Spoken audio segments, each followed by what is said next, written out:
think we are live and ready to go. Call the Board of Adjustment meeting in the city of Rollingwood, April 15, 2024, to order at 6:05 p.m. First item is roll call, so we can start far in. Susan Hinton. Kevin Shell. Ellen Wilson. Keith Martinson. Jerry Spital. There we go.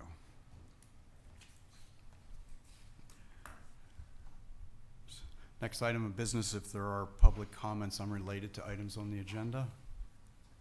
No, I believe she's speaking to an item on the agenda. Okay. Next item of business is the consent agenda. I have a motion for approval. A motion to approve the consent agenda. Second. Do I have a second? I'll second it. All in favor? Aye. Aye.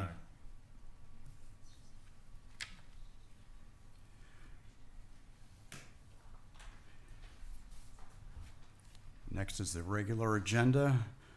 Item 3, discussion and possible action to elect a chair of the Board of Adjustment.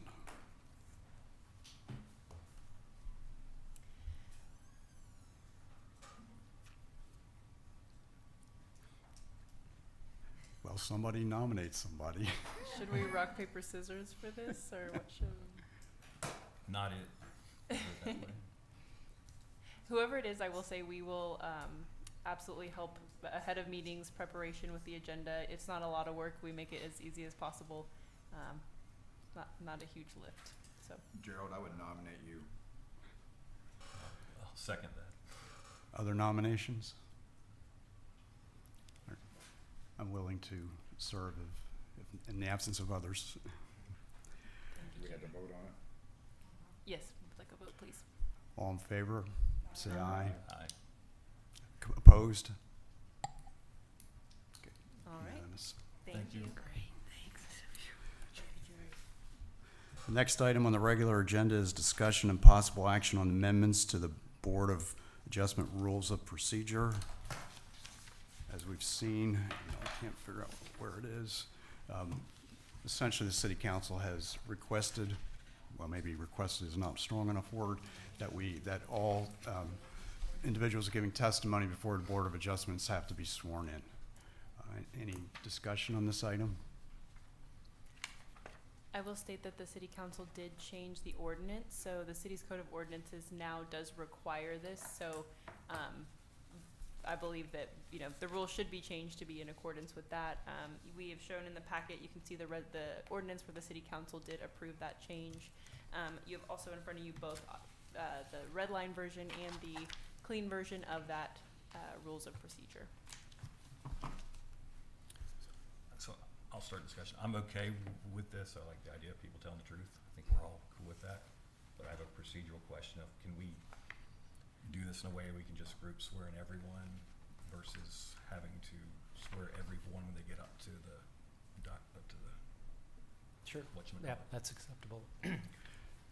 Yeah, I would propose that we do group swearing in, and obviously in each public hearing, there are two groups of people who can comment from the public as well as the presenters. So I would recommend that we swear at least the public comments in all at once.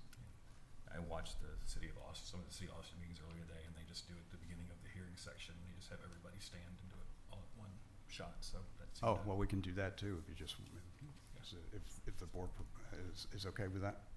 Yeah. Okay. Do we need to vote on this? Yes, we would like a motion.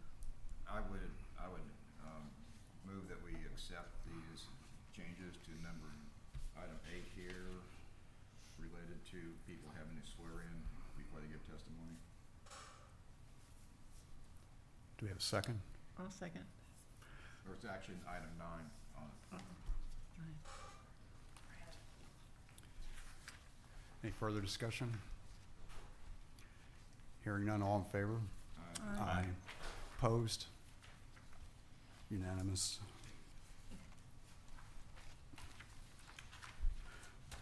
At this point, we'll move on to the public hearing phase. I would ask that any who intend to present testimony or make comment during the public hearings would swear themselves in as we begin this proceeding. Do you solemnly swear or affirm that the testimony you are about to give in the proceeding is the truth, the whole truth, and nothing but the truth? You guys would stand and raise your right hand, and Okay. that would be the best way to go about it. Okay. So anyone who's speaking, thank you. Do you solemnly swear or affirm that the testimony you are about to give in the proceeding is the truth, the whole truth, and nothing but the truth? Thank you.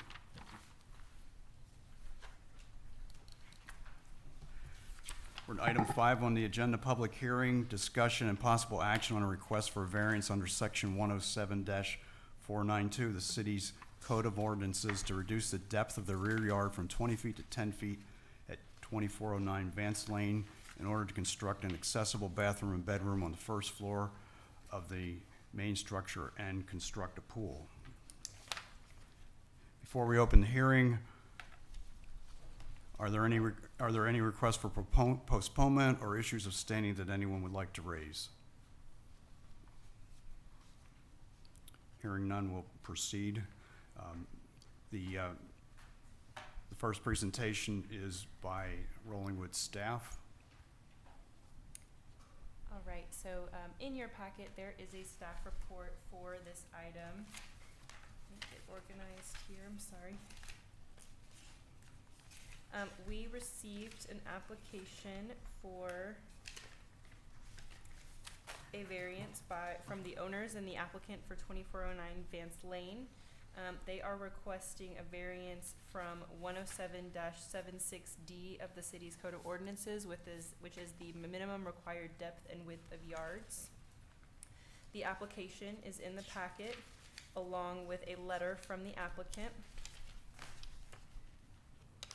This 2409 Vance Lane does abut 2507 Stratford Drive, which is located in the city of Austin to the rear. With the exception of that, Mr. Chair, we don't have an additional presentation for this item. Thank you. Next, we have presentation by the applicant. Please go to the microphone. Applicant presentation is limited to 20 minutes and ideally less.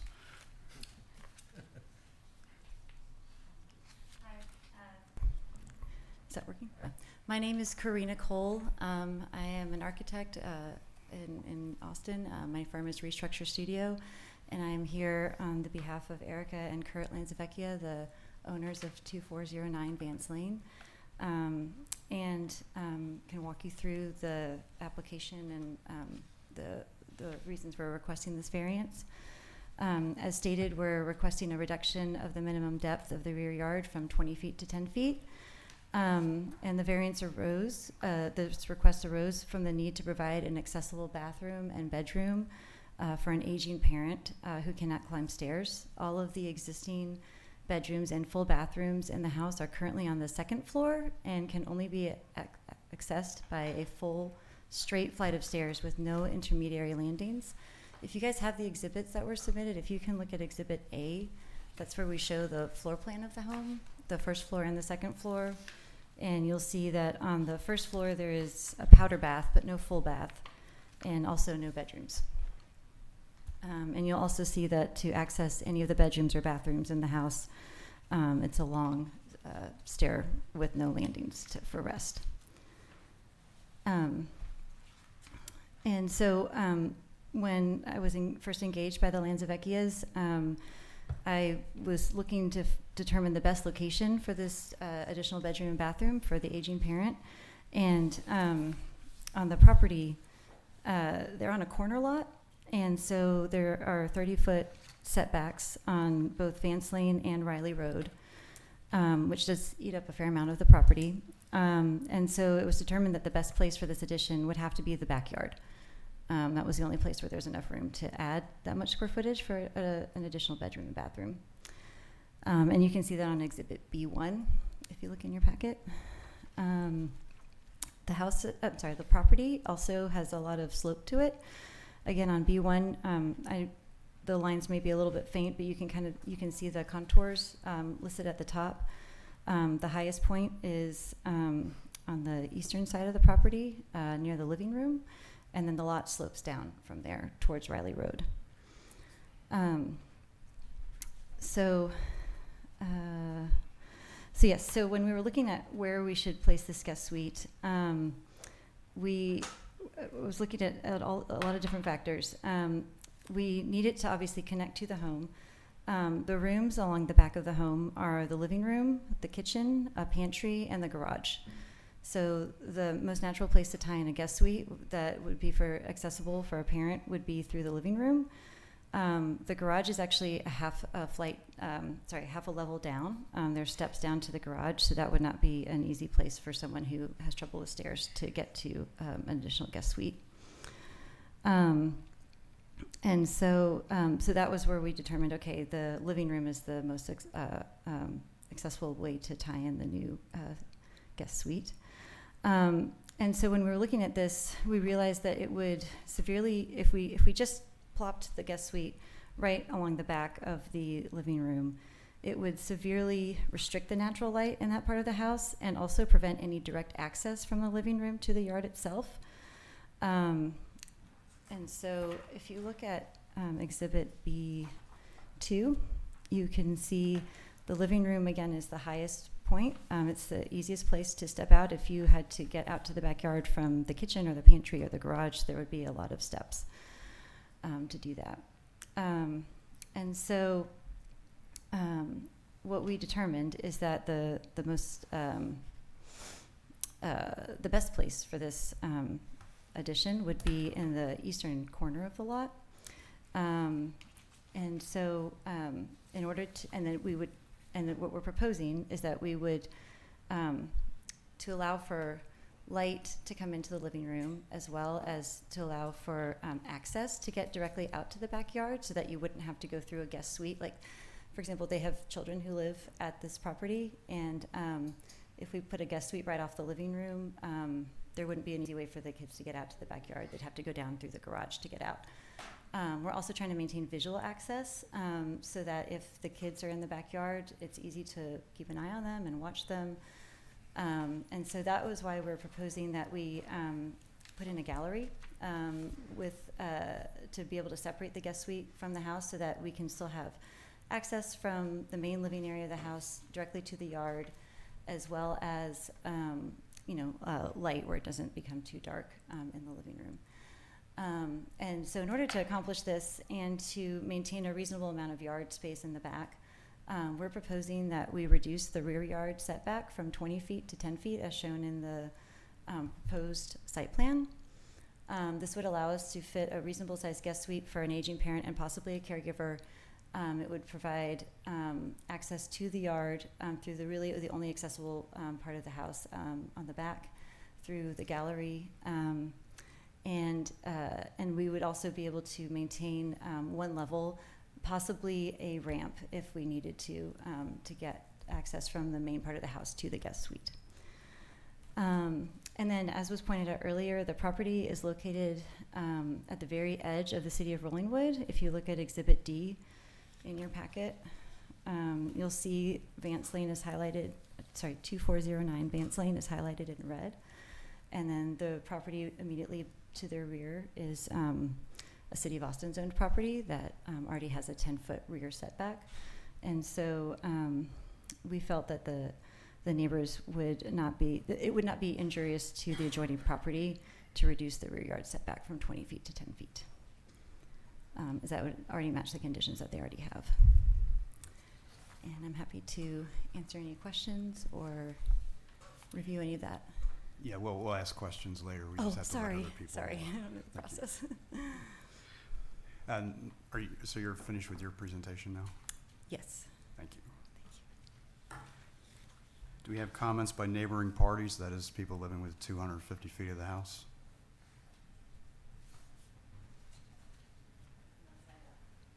Comments from interested parties?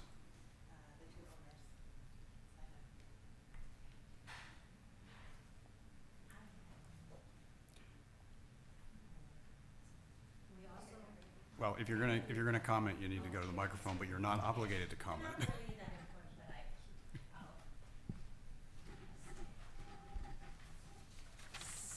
I just one thing to add is that. Your name, please. Oh, my name is Erica Lanzavecchia. I'm the owner of one of the owners, not the owner. Anyway, so I just want to just point out one more thing too, that where the structure is going to be also is kind of limited by, constrained by like the wires that we have in the back. And so it's like we cannot get too far, we cannot too close, we cannot too high. So it's like a lot of constraints on all sides.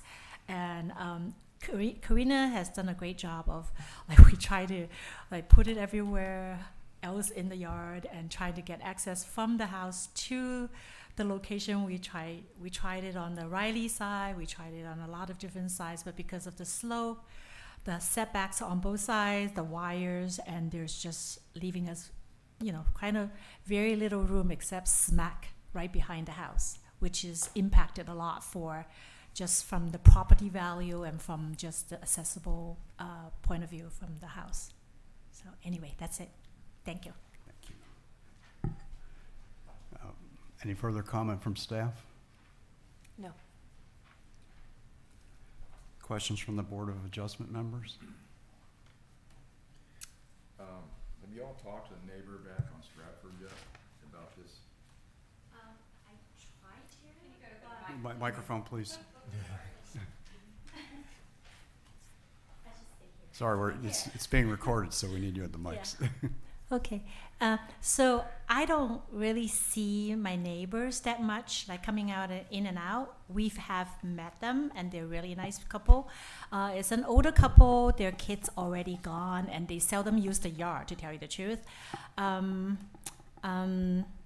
So the part of the house that we are thinking about putting in, they don't have an immediate house. They have the yard, and then they have their house pretty far away from it. But they can, since they're City of Austin, they can build it up to 10 feet from their property line. Right, they do have a garage on the lower side, which is lower side of the Riley side, more on the Riley side, not immediately behind where we are proposing. Yeah, I really try to look out for them and talk to them, but I haven't even seen them. Another question. I noticed it looks like you're going to be taking out a lot of trees if you do this. Have you thought about that? And some are pretty big oak trees. I think there's. What do you think? Yeah. Two or three, maybe. Yeah, I believe that there would be 2 to 3 trees that may be impacted, but none of them were, as far as I know, like a protected size or anything. So, no. Not anything more than was that 18 inch? Yeah. Right? Oh, sorry. Not. I think that we both went and looked at it, and I don't think anything is more than like 18 inches. Well, you technically have one 19-inch elm tree back there, but that's in the corner. But you have a 15-foot oak tree and 13-inch oak tree and a 15-inch oak tree that will probably have to go, especially if you put the pool in, because you got a pretty good grove of trees back there. I'm just making that observation. Yeah, Yeah. I think you're looking at tree number 872 and tree number 873 on the survey, the 13-inch cedar elm and the 13-inch live oak. Is that correct? Well, yeah, Yeah. I mean, look at And then 871. 875, 874, 873, 872 all will have to go, it looks like. I mean, then you're gonna have some overhang on your pool. I'm just Right. making a statement that you all need to be concerned about that, and Rollingwood likes their trees. Absolutely. we like trees too. Yeah, actually try not to disturb any trees, or we're gonna, if we're taking down any trees, we definitely we try to like plant some trees and making it look nice. I love You trees. have to get a permit for that when you start doing that, by the way. Oh, really? Okay. Other questions? Yeah, I've got two for both of you, one for each of you. So the power lines that you mentioned, are they running along the property line, or are they the lines running to your house that you're concerned It's the about? overhead.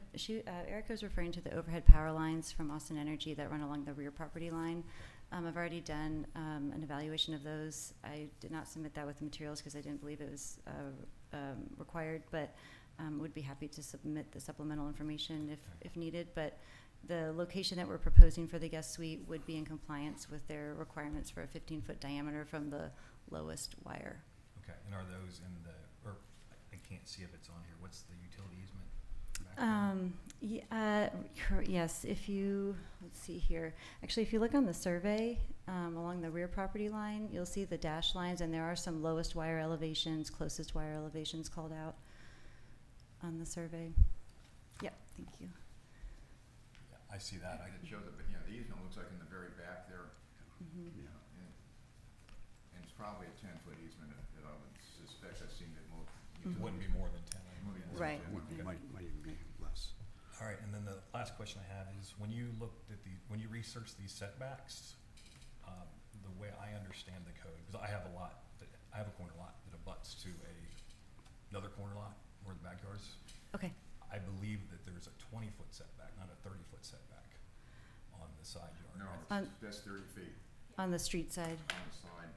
Well, if you look at our code, there's an exception for, And there may be exceptions, but I know in my corner lot, there's a 30-foot setback on the side. but your corner lot, so in our code, it actually has a very specific exception. Oh, yeah, If your corner lot that's right. abuts you're to right. another corner lot, And you have two houses. so if you yeah. think about my property, the backyards meet the backyard, your backyard is to the side yard. Yeah, but you only have a 20-foot setback, by the way, on the side yard. Yeah. We would? Well, There's an exception to the rule. If you have Okay. two houses within a block, then you have a 20-foot setback on the side yard, not a 30-foot setback. All right. It's a strange exception, I don't understand. That's good to know. Thank you. I've actually submitted permits on this property before, and it was. You might want to confirm that with Yeah. Ashley before you do anything, but I think that's normally a 30-foot setback, but if you have two houses on a block, it's 20, and they're both facing, it's a side yard on that block, it's a 20-foot setback. yeah, it's 10776C has this exception for this case. Okay. And why it matters for this case is you have more building space than you thought you did. Well, We- maybe it doesn't matter relative to the other issues, I but was gonna say, we do, but it's at the low end of the yard where it would be very difficult to put an accessible space that is accessible by wheelchair. But thank you for pointing that out, and I'll be sure to include that, or look that up. So I have a question, observation. We haven't talked about the pool, but it seems to me that what's really driving the need for the setback adjustment is the pool. And we've not considered pools to be hardships in any other variance hearing I've attended. So I'm trying to understand, and certainly can have a very nice deck there. Pool can go somewhere else, but it seems to me the pool's driving this. Can I make a comment on that? So the pool is one of the reasons, but the pool is not the most important reason. The most important reason is actually that we've actually tried to put a house in 20 feet away from the back of the house and 30 feet away from the back of the house and try to see how much light is coming through and how much is blocking. And it's actually, that is the most important reason, that if we, it's like, I don't know if you've seen like some houses that they have additions, and then the addition is kind of like an afterthought, and it's not integral part of the original architecture and the original design, and it's just kind of awful looking. And if you go to a house, and if you go to like a neighbor's house, maybe just assume, okay, just imagine that you go into, I mean, our front door is kind of directly looking at the back, and you like go in the front door and you pretty much see that the wall just right behind that kitchen. I think that is, I just feel like that is not a very great design for a house. What do you think? I just. No, wait, you please state your name and go to the Yes. microphone. Yeah. So my name is Kurt Lanzavecchia. I'm one of the owners of the house. And I think you make a good point about the pool. The thing is, what is driving this is we need more space for my mother-in-law, and she's 85, and she's really having a hard time with these stairs. So that is driving this. Now, we don't just want to throw something up because this is a beautiful neighborhood. It's really nice, and we love it here. We moved here beginning of 2021, and we really enjoy living here. But we do not, and we didn't anticipate my mother-in-law having to move in with us. Her husband died unexpectedly. She never thought she was going to come from China and live with us, but there was really nothing else we could do in the situation we were in. And that's why we really didn't expect to have to accommodate her. It is true that the pool is there, and that is part of this design, but we do need more space. We need a first floor room with a bathroom for her, and we do not want to just throw something up that isn't up to the standards of this neighborhood, which is beautiful. So I think, you make a good point, but that is part of the consideration here, is to keep up with what the standards of Rollingwood are. So, Thank you. Other questions? I have a question for the designer, the architect designer. I noticed that a lot of the space is this gallery, where if the guest suite were moved in, because there wouldn't be as much gallery space. Why is there a gallery? Yes, that's a great question. The whole point of the gallery is to provide a connection from the guest suite to the main house. And the reason that we have it spaced out is pretty much what Erica was saying before. If we put the guest suite just immediately behind the house, it just blocks a lot of the access and the light into their main living areas where they're going to be spending the majority of their time.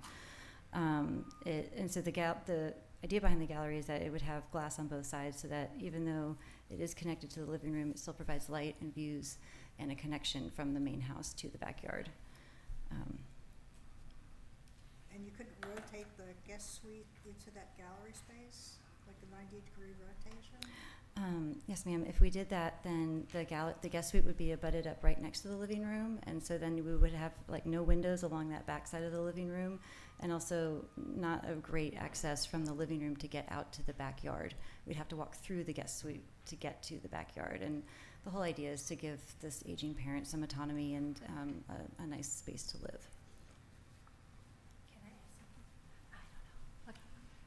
Hi, can I add something? Just because you don't live in the house, you don't know the orientation of the house, and so what happened is that the east side. Let's say that I'm facing the backyard right now, and the east is over this direction, and so we don't get any west light or anything, and it's always the east light. So if we have a solid house on this side too, it's totally blocking the light going into the house. Also, it's that's another consideration too.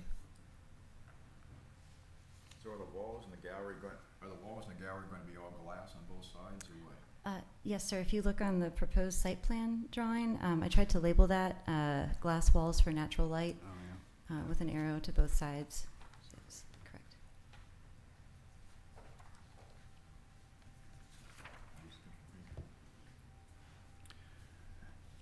Any other questions from the Board of Adjustment?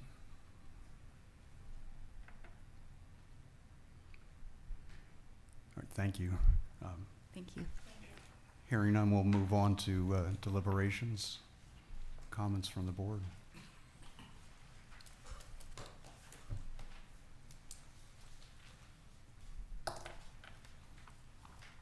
I have a comment about the hardship.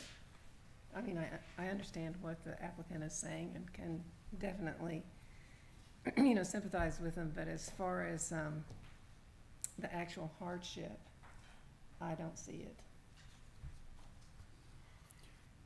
in developing the land.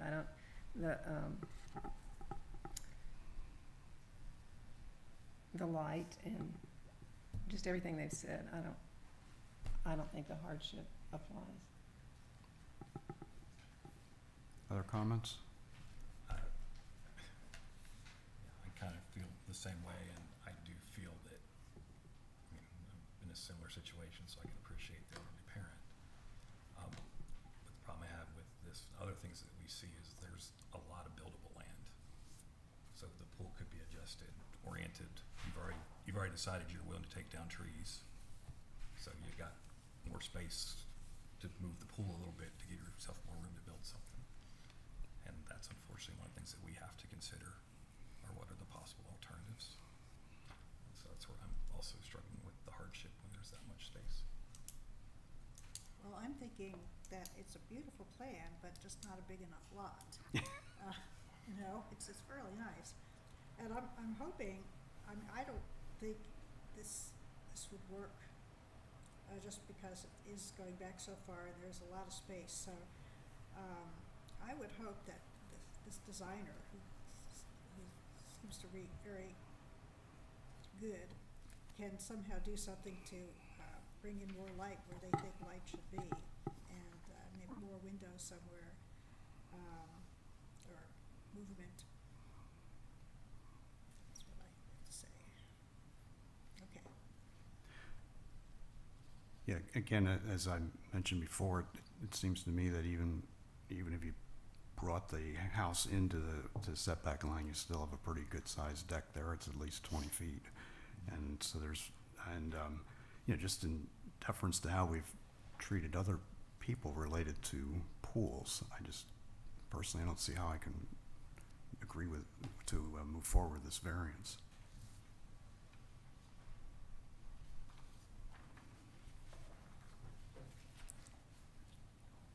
Any other comments?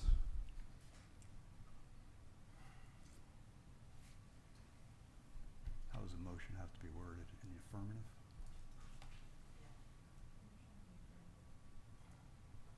Yes, sir, it would have to be worded in the affirmative.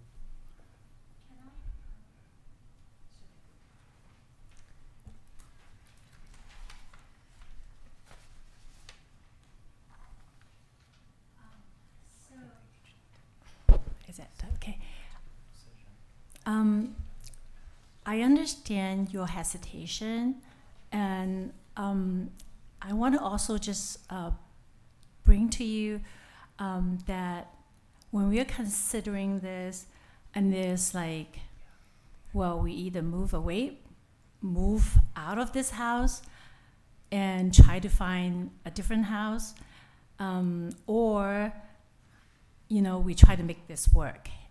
And we try to make this work in the most beautiful possible way, and not, bring the neighborhood, something bad to the neighborhood. And on the other hand, also, on one hand, we try to, bring in some, the beautiful neighborhood, adding to the neighborhood, not like taking away from the neighborhood, in terms of the architecture and the house and the addition.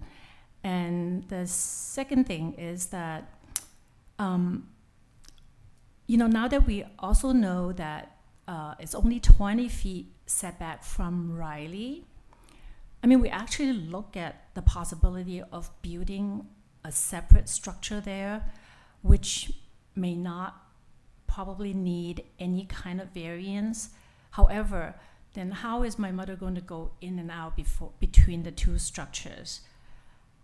So this is second point. So the third point is, in terms of the pool, it is a consideration in our case. However, it's not, we thought about putting the pool elsewhere in the yard. No matter where we're gonna put the pool, I think in order to be accessible to the pool, those trees will be affected. It's actually, I think building the house is not going to be affecting the trees as much as building a pool, which is in our plan anyways, right? And so I don't see adding the structure is going to affect the trees. If you're concerned about the trees, we actually try to save the trees as much as we can. So that is not going to be affecting it. With or without the addition. I mean, I don't understand, one of the things I don't understand is that, that whether this is a hardship or not hardship, and it is kind of a hardship, you know, if we cannot accommodate this structure somehow. And I mean, none of us want to put something ugly out there, okay? So it's a lot of consideration, and just to let you know that we are very considerate of this. We have exhausted all the options before we came to the board, and it's really not thoughtless and just thought, hey, we just push the house. So that is not how we approach this at all. I don't know if you have any more questions. No, I don't think we have any more questions. Thank you. Thanks.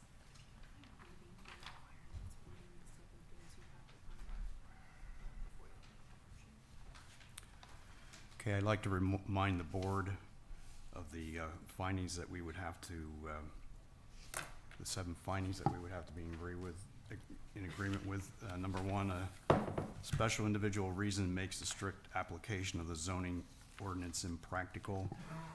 2, granting the variance will be in harmony with the general purpose and intent of this division and will not be injurious to adjoining properties of the neighborhood or otherwise detrimental to public welfare.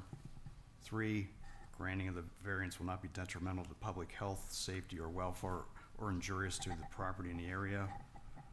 4, there are special circumstances or conditions such as topography, natural obstructions, aesthetic or environmental considerations affecting the land involved, such that strict applications of the provision of this division would deprive the applicant of a reasonable use of his or her land. Granting of the variance. 5, the granting of the variance will not have the effect of preventing the orderly development of other land in the area in accordance with the provisions of the zoning ordinance. 6, if applicable, there is sufficient water and wastewater capacity and fire service available to serve the applicant's land as developed under the variance without detriment to the property within the city. And 7, the circumstances or conditions from which relief is sought are not solely of an economic nature.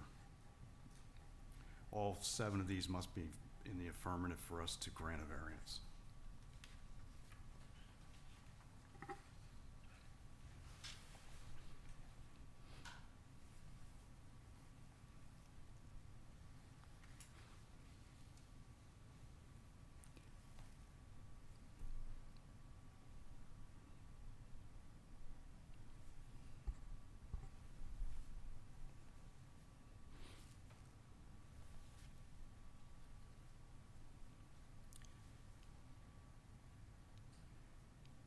If there's no further discussion, and entertain a motion from the board.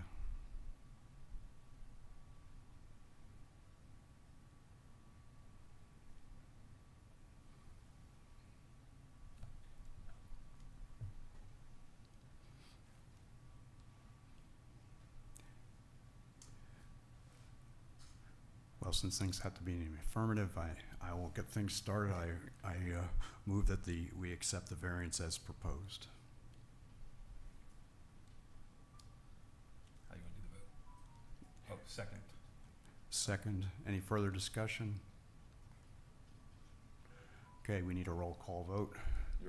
You move that we accept the variance as proposed. Yes. Kevin seconded. So now we need a roll call vote. I'll start far in. Ann? I vote no. No. No. Yes. No. Motion fails.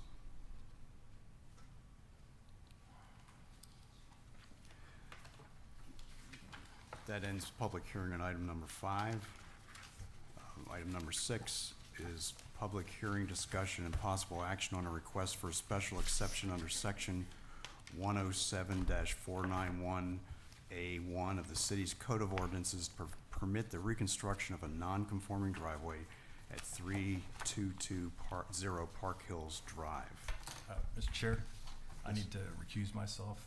I have known the property owner for 30-plus years, and I'm familiar with the property, so I cannot hear this Okay. hearing. So we don't have any alternates at the moment, which that's a different conversation.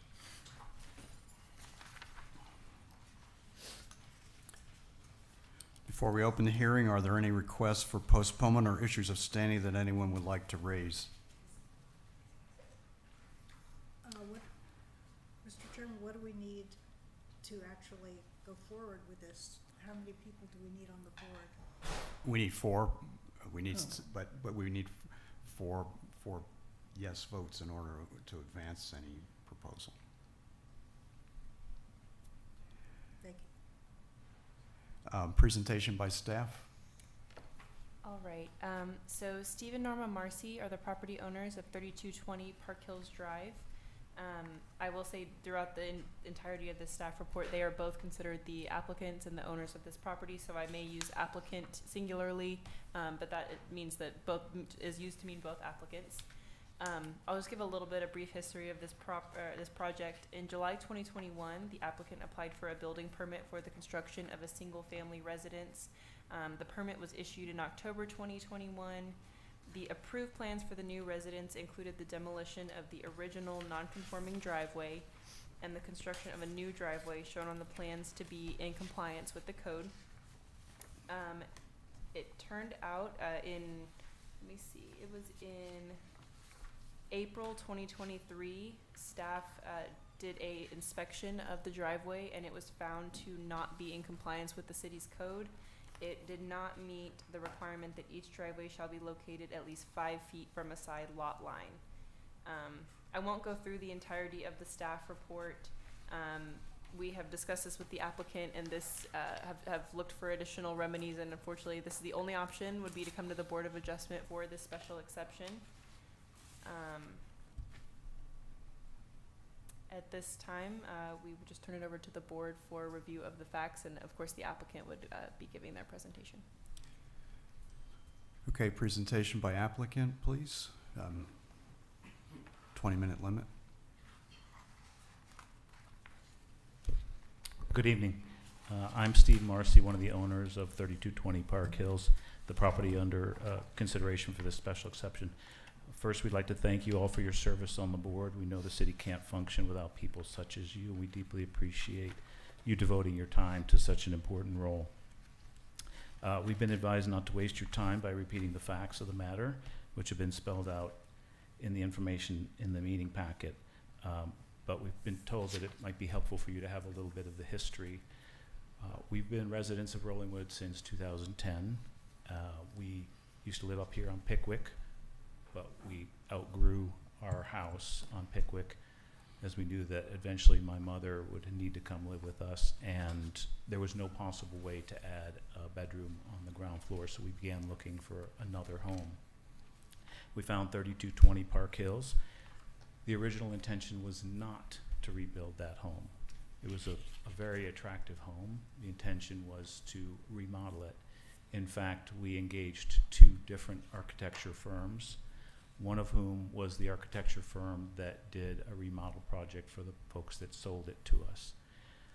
We needed, common to other homes built in the 80s in Rollingwood, it had a number of issues we needed to address, including a sunken living room, load-bearing walls that prevented flow of somebody with a walker, lack of a primary and secondary bedroom with an ensuite bathroom on the ground floor, steps into the home from the front door and the garage, etc. So those 2 architecture firms evaluated the home and determined that it would be cost prohibitive to try to accomplish what we needed, and that the only way to accomplish what we needed was to rebuild. So that's when we took the step of getting a 3rd architect to develop the plans. That architect developed the plans. While they were, before they were submitted to the city for approval, we sent the floor plan of those plans to we faxed them to the Elder Care Advisor company that we were using to make sure that the location of the bedroom would work, the width of the doorways, location for blocking for grab bars, etc. And they confirmed that it would. We proceeded with the construction. The demolition, as the city administrator indicated, happened in 2021. The home was demolished, but the driveway was not. And that's common around when you're doing a reconstruction. You leave the driveway in place so that it's not a big mud field during the construction. The architect in the plans had, because it was a contemporary aesthetic, had called for pavers in the front yard for the sidewalk and part of the driveway. Eventually, it became clear to us, after we began construction, it became clear to us that because of the shortest distance into the bedroom that my mother would be occupying is in the front of the house by the front door, the shortest distance would be across the sidewalk into the front door, that pavers were not going to work. Fast forward to the hardscaping, which occurred in April or May, I believe, of 2023. It's in the information packet. The decision was made that the existing driveway represented the most effective hardscaping for the driveway. However, the driveway had cracks in it, was damaged, and I believe it's in the packet. The cracks are visible from the earliest views of Google Street View. It's also present in the inspection report that we had when we bought the home, etc. So the contractor that was doing the concrete work said they could not pour over the existing driveway because of those cracks, that it had to be taken out and replaced. When we did this work, this is also in the packet, but I'm told that this is very important. We made 4 significant changes to the replacement driveway that improved drainage compared to the previous driveway and reduced the amount of runoff that went onto our neighbor's yard to the side at 3218 Park Hills Drive and to our neighbor's yards at 308 Pleasant and 310 Pleasant behind us. We reduced the impervious cover by shortening the replacement drive by over 7 feet. The previous driveway was flat to the property line, whereas we had the replacement driveway sloped away from the property line to direct water away from 3218. We have both a rainwater collection tank and a retention pond. We added a grate with a drain to the replacement driveway to direct rainwater to our retention pond. And finally, we added a curb at the southeasternmost part of the driveway to keep rainwater from running over into our neighbor's yard at 3218, and from there down to our rear neighbors on Pleasant Drive. This curb is only possible because it's half a foot inside the property line. If we were forced to make the edge of the property of the driveway be 5 feet from the property line, the curb would not be possible because it would be a trip hazard, and we would lose the ability to reduce the runoff that would go to 3218 Park Hills and 308 and 310 Pleasant. So I think there's a graphic that shows, the staff had presented a graphic that showed the previous driveway and the current driveway. I think it's on the as-built, or number 7 or 6 or 7.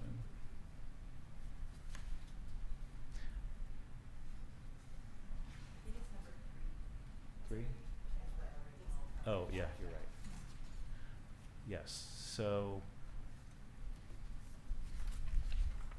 obviously the graphic on the left shows you the driveway before the demolition, and then the one on the far right shows you the one as it is today.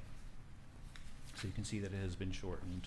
You can see that the front part, everything was, it was put back identically to what it was before, with the exception of the things that I mentioned of shortening it and adding the curb, adding the grate, and sloping it.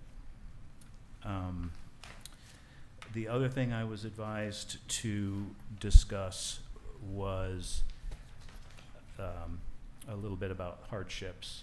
And we know that as a city, we face drainage issues, and we all have to work together to address those. Our neighbors at 3218, the ones on the side of the property line, wrote a very nice, heartfelt,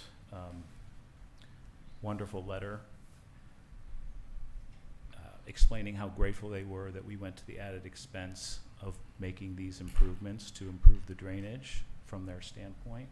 I believe that's in the packet.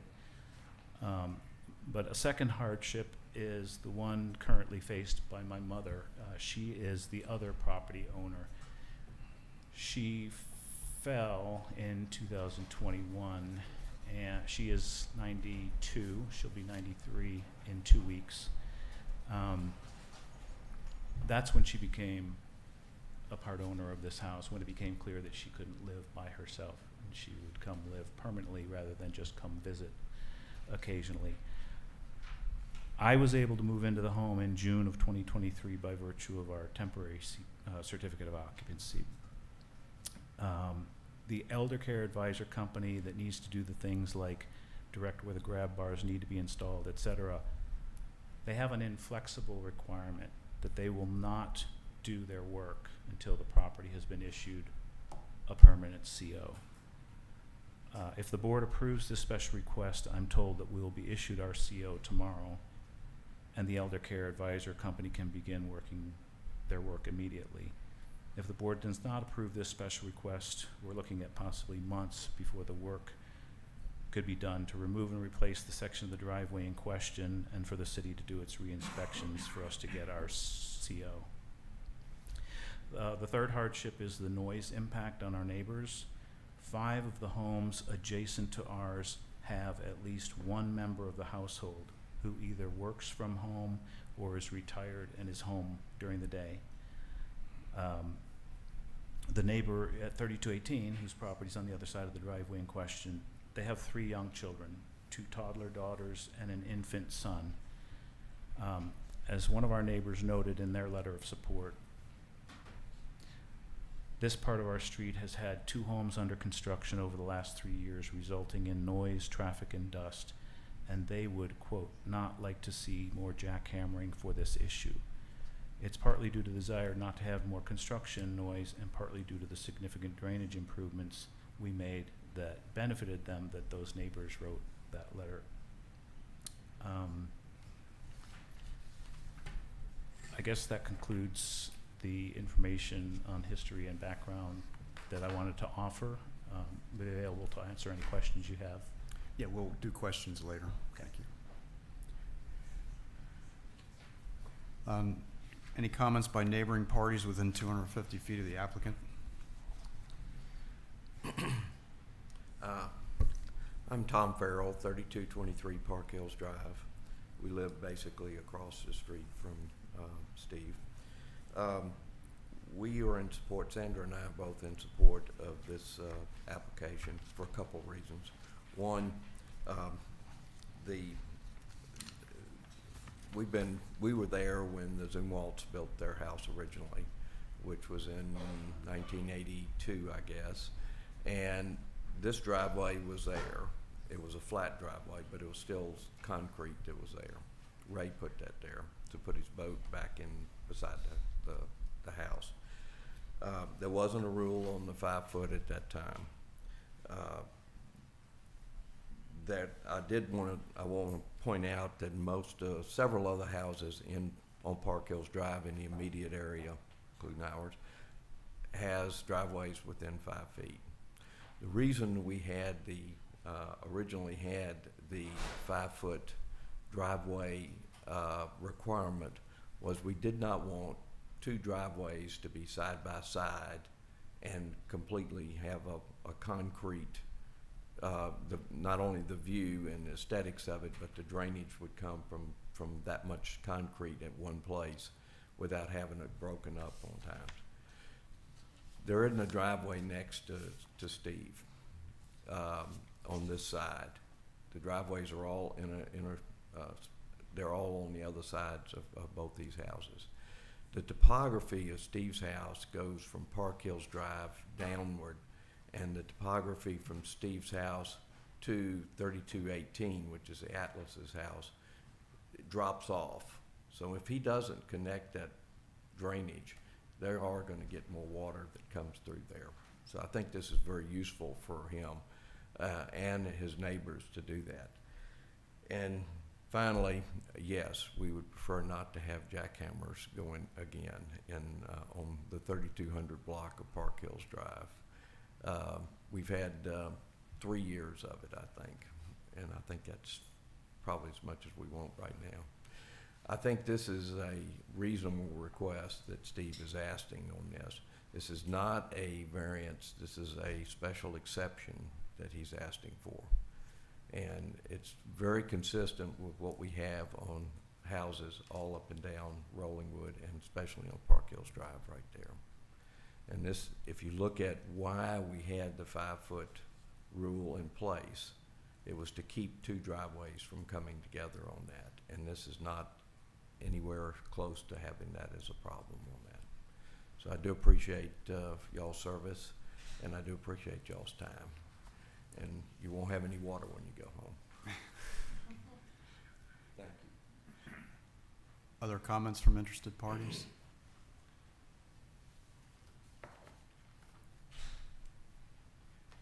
Anything the applicant wants to add? Staff, No, sir. questions from the Board of Adjustment members?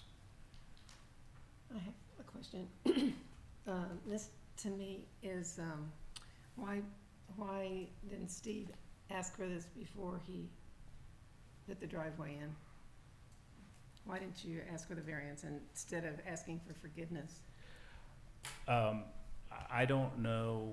So there is in section 107.422 of the code, if a non-conforming building or structure other than a dwelling is damaged or destroyed by fire or other accident or natural means, the building official shall, upon application by the owner thereof, issue a permit for repair or reconstruction.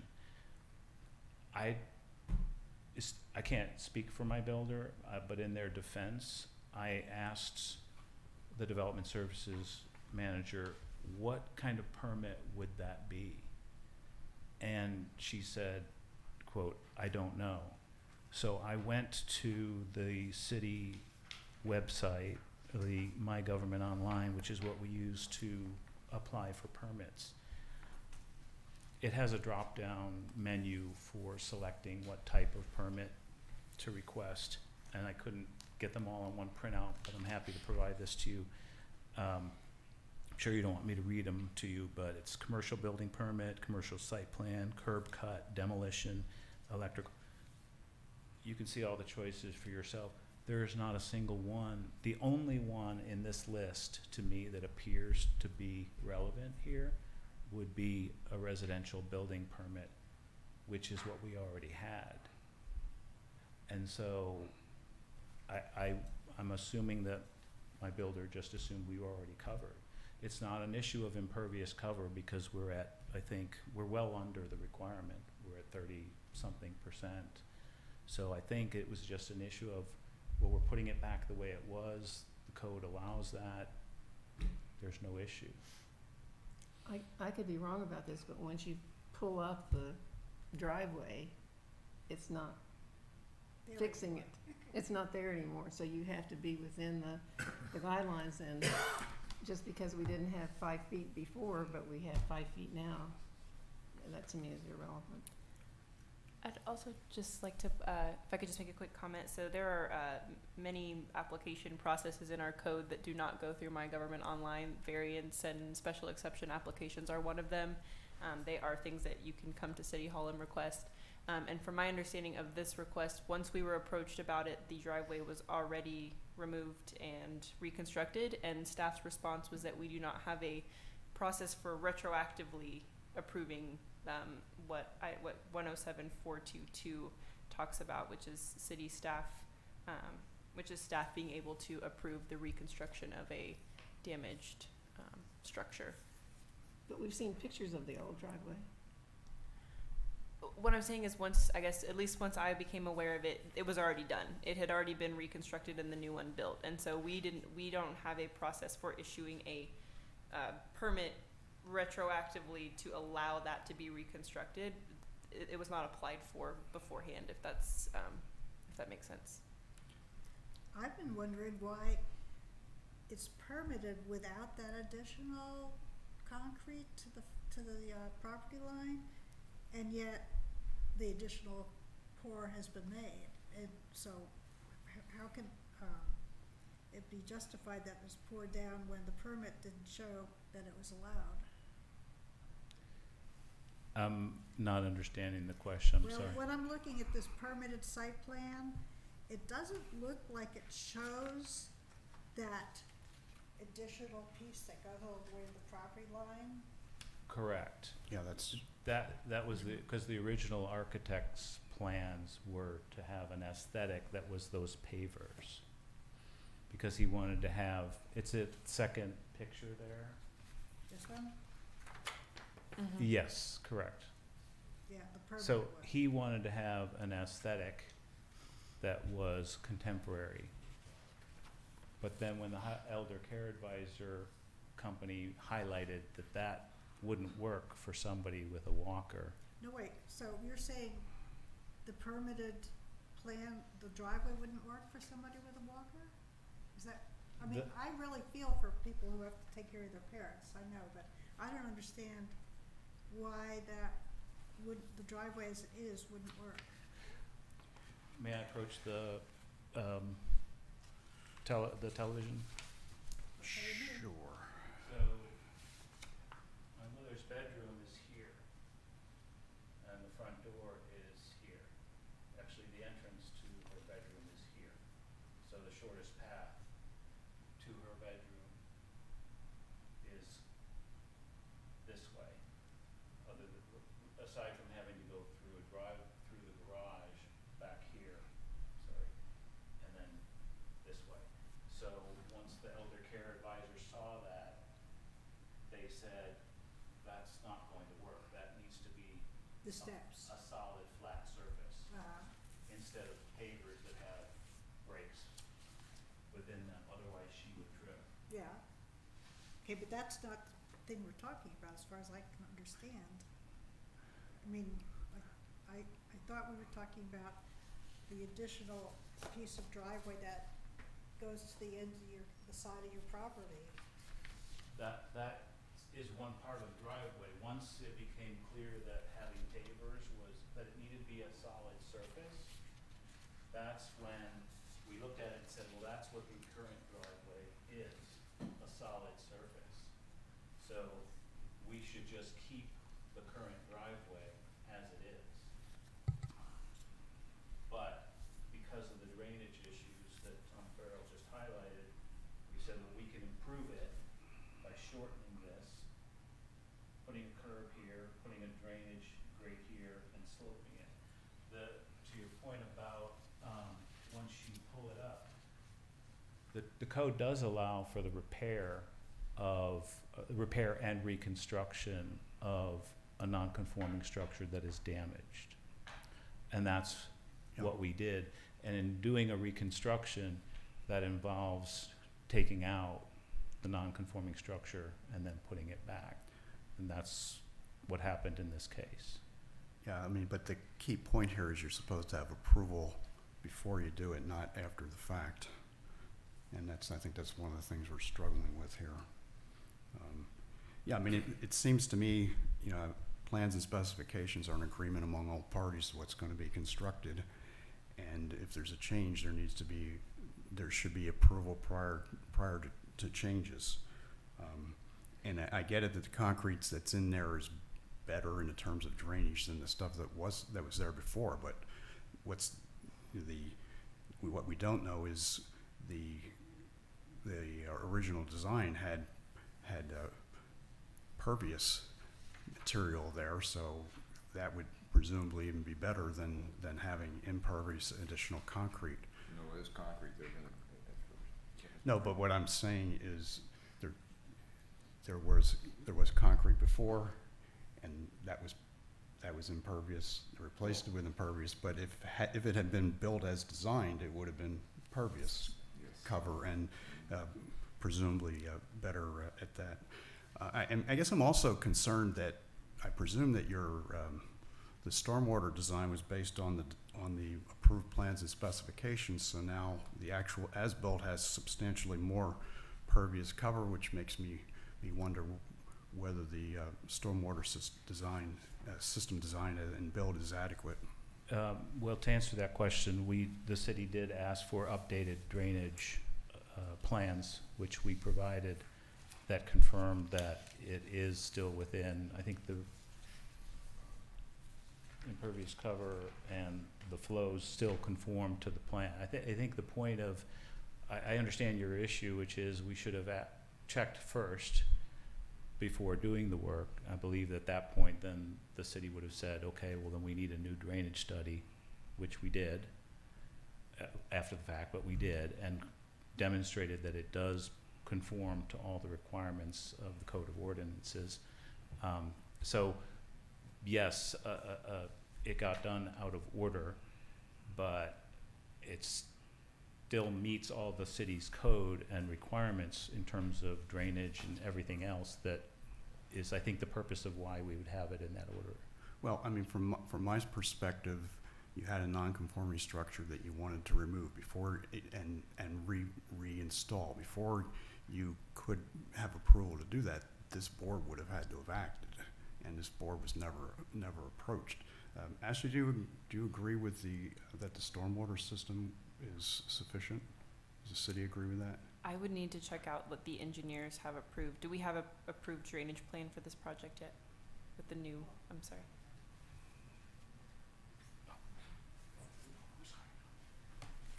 So, when we were closing out the project to get TCO, when we noticed that the zoning portion of was not correct, we asked the applicant to submit his as-built drawings for that, and we were going down paths of what we could do or what we couldn't do. They haven't been, they have not been reviewed over by our engineering department, because we're still kind of in limbo as if, does this meet code, does this not meet code? If we are to go with an as-built with it saying that it's gonna meet the 5 foot, it doesn't pass our code at that point. So for us to check flows and all that and how that designs, we're still stuck at this portion. So are you saying to me that if the board approves a special exception, you would then look to see if the stormwater system is adequate? Correct. And if it's not adequate, you wouldn't issue a CO? Correct, and they would have to Do something. They would have to do something on that, yeah. Thank you.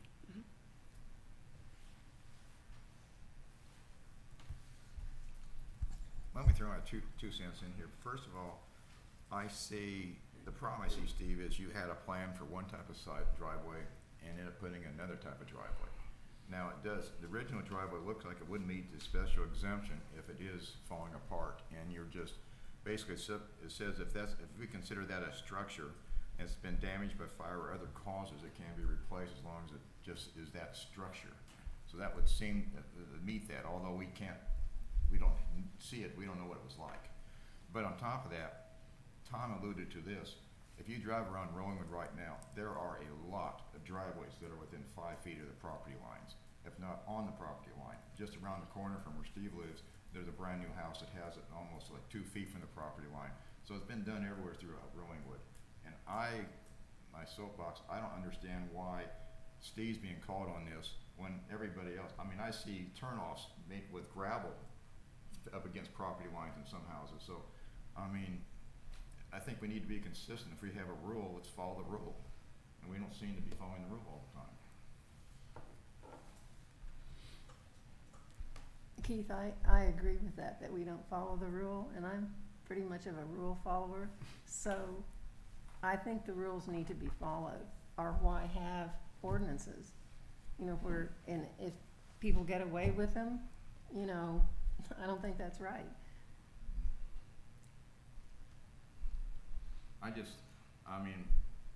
The other concern is, what Tom alluded to and Steve did too, is the solution to this is going to be to pull out all that concrete. It's a pretty heavy solution. Right. But, I mean, I don't know. That's just, I understand understand what you're saying, Susan, I agree. We're here to follow rules, and people don't, seems like people go ahead and do stuff and then ask for forgiveness afterwards. Exactly. I do agree that had this come before the board in the proper time and the proper fashion, there is a chance that we would have let that non-conforming structure be rebuilt. But I guess what troubles me a bit is the precedent of not following the plan specifications and well, asking for forgiveness after the fact, and that troubles me, but I also understand what you're saying too.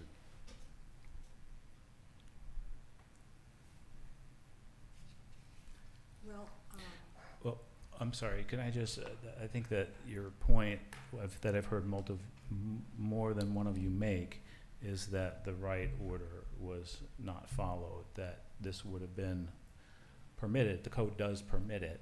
No, we have to give you permission to do it. You can ask, but you are not, it's a non-conforming structure, and we don't have to agree to replace it. With all due respect, I'm talking about section 107422, which doesn't require coming before the Board of Adjustment. That's the one that says if a non-conforming building or structure other than a dwelling is damaged or destroyed by fire or other accidental or natural means, the building official shall, upon application by the owner thereof, issue a permit. And then to the city administrator's point, that this isn't the only, My Government Online isn't the only mechanism, I forgot how you phrased it, but Right, the only place you can apply for permits or submit information to the city it is the only. is not the It's only not way. the only, okay, well that, again, when I asked the city development services manager, how would we go about doing that? And the response was, I don't know. I think it's a little bit unfair to fault the builder for not having followed the procedure when the development services manager herself said she didn't know what the procedure was or what the permit was. Does that make sense? Was this before or after the driveway had been reconstructed?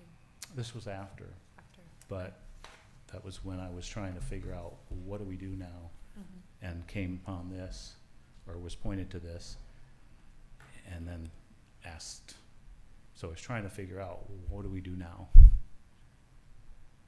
I have a question for our people, our attorney or manager, somebody. He's right now on a temporary CO, Mm-hmm. and if he took out that piece,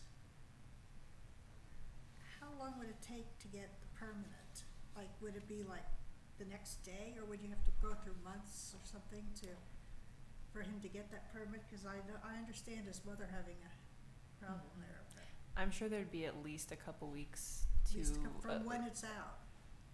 So we already, if this was not approved, we would need that, it to be removed or put into the state that I guess first we would need plans. So if they weren't going to be built to the way the original plans that we have are showing them, if it's a different design, that would have to go through zoning review and drainage review.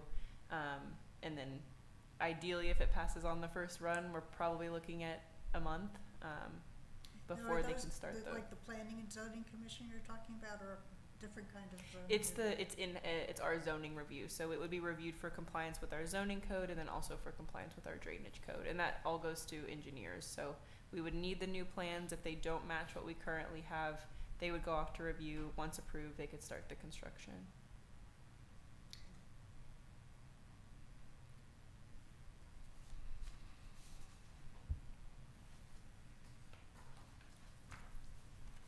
Well, just to reiterate, the graphic's not up there anymore, but just to reiterate, if this were taken out, the drainage impact on the neighbors at 3218 and the ones on Pleasant, they will be negatively affected. Their drainage will be increased.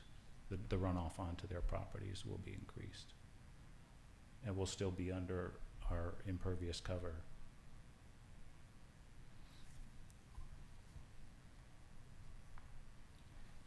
Any other questions from the Board of Adjustment members? Yes.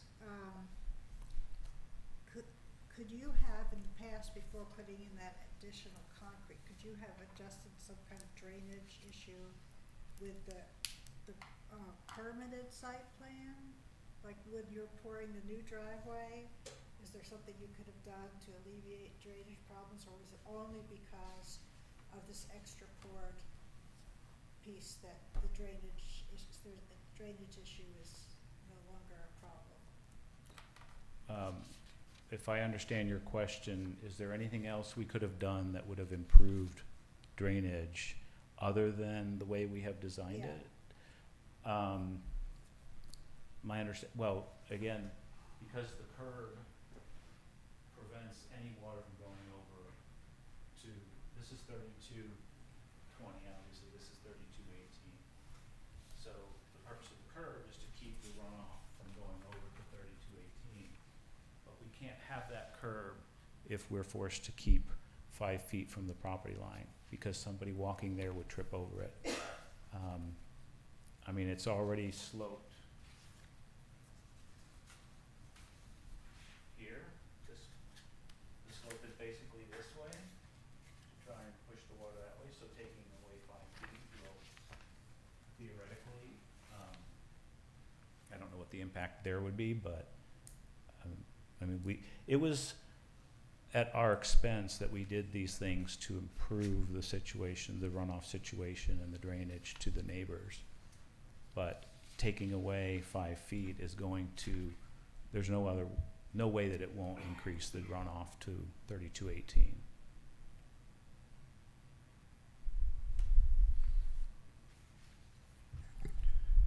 Any other questions from the board? Hearing none, let's move on to deliberation. Thank you, Steve. Comments? Well, I'm concerned about the fact that, again, things were done without coming to the city of Rollingwood for permission. You're right, somebody mentioned that there's a lot of things going on in Rollingwood where they're not following the rules, but does that mean we shouldn't have rules? Or should we say, these are suggestions, or why do we have any kind of ordinances, if we're not going to if we're not gonna follow them and make other people follow them? I don't know. That's what I feel like, that we should be following the rules. They're there for a reason.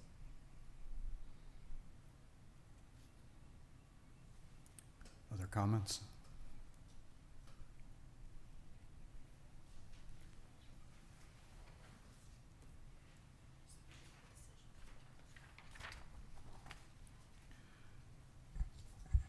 Again, let me remind ourselves of what we need to find in order to approve this special exception.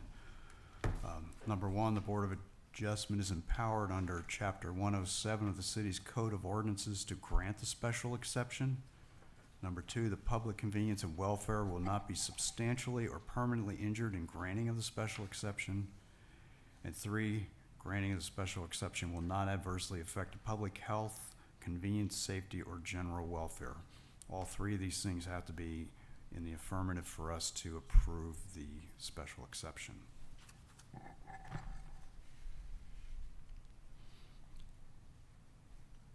If there are no other comments, I ask for a motion.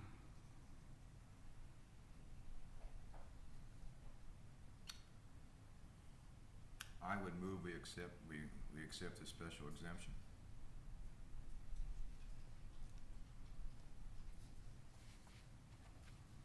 Second. Roll vote. I say no. I said no. Yes. Yes. Motion fails.